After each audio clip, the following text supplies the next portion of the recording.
تجوید کا لفظ بنا ہے جاد الشیء جودتن، کوئی شے بہت عمدہ ہونا، عمدگی، خوبصورتی، یعنی قرآن کو خوبصورت انداز میں پڑھنا، یہ تجوید ہے۔ اب یہ کہ عربی زبان کی حروف ہیں الف با تا سا، اب ہر حرف کا ایک مخرج ہے۔ ہمارے ہاں اردو میں وہی لفظ آ کر کچھ اور انداز میں ادا ہو جاتا ہے۔ سین اور صاد میں کیا فرق ہے، روئے اور ضاد میں کیا فرق ہے، حمزہ اور عین میں کیا فرق ہے۔ ہمارے ہاں جب کوئی آدمی زیادہ گاڑھا پڑھنا شروع کرتا ہے وہ حمزہ کو عین بنا دیتا ہے، ورنہ یہ کہ وہ عین کا بھی حمزہ ہی چلتا ہے، الف ہی چلتا ہے اس میں۔ تو اس کے لیے بڑی مشق کی ضرورت ہے کہ صحیح حروف کی پہچان ہو اور ان کے صحیح مخارج کا علم حاصل کیا جائے۔ پھر یہ کہ رموز و اوقاف کہاں رکنا ہے، کہاں جڑنا ہے۔ جو شخص تو عربی زبان سے واقف ہے اس کو اس کی ضرورت نہیں ہوتی، وہ خود عبارت کے حوالے سے پہچان لیتا ہے، کیونکہ پنکچویشن ہے نہیں عربی زبان میں۔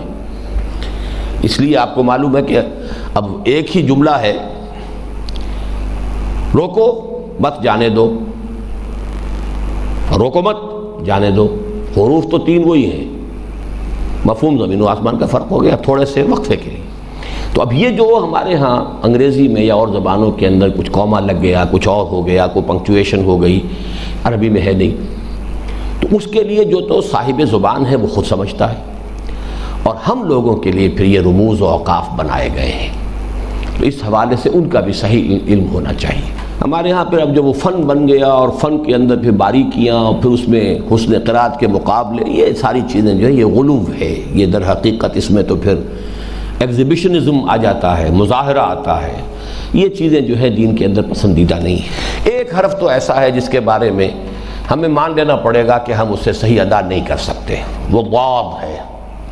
وہ کبھی دال بن جاتا ہے، کبھی ضاد بن جاتا ہے، ضالین ضالین، یہ اصل میں خاص عربوں کا لفظ ہے۔ ہر زبان کے اندر کوئی ایسے حروف ہوتے ہیں کہ جو اس زبان کے لوگ ہی بول سکتے ہیں۔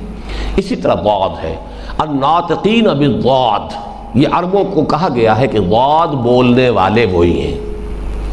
تو اس میں تو اگر کوئی غلطی ادھر ادھر کی ہو جائے، وہ زیادہ دال کی طرف چلا جائے یا زیادہ ضاد وہ زوئے کی طرف چلا جائے تو ٹھیک ہے، وہ قابل عفو ہے۔ لیکن باقی یہ کہ عین اور حمزہ اور سین اور شین اور قاف اور کاف، اب ان میں بھی اگر فرق نہ ہو تو پھر تو یہ کہ بہت ہی یعنی قابل رحم معاملہ ہے۔ اس کے اوپر جو ہے انسان کو قادر ہونا چاہیے کہ صحیح مخارج سے ان کو ادا کرے۔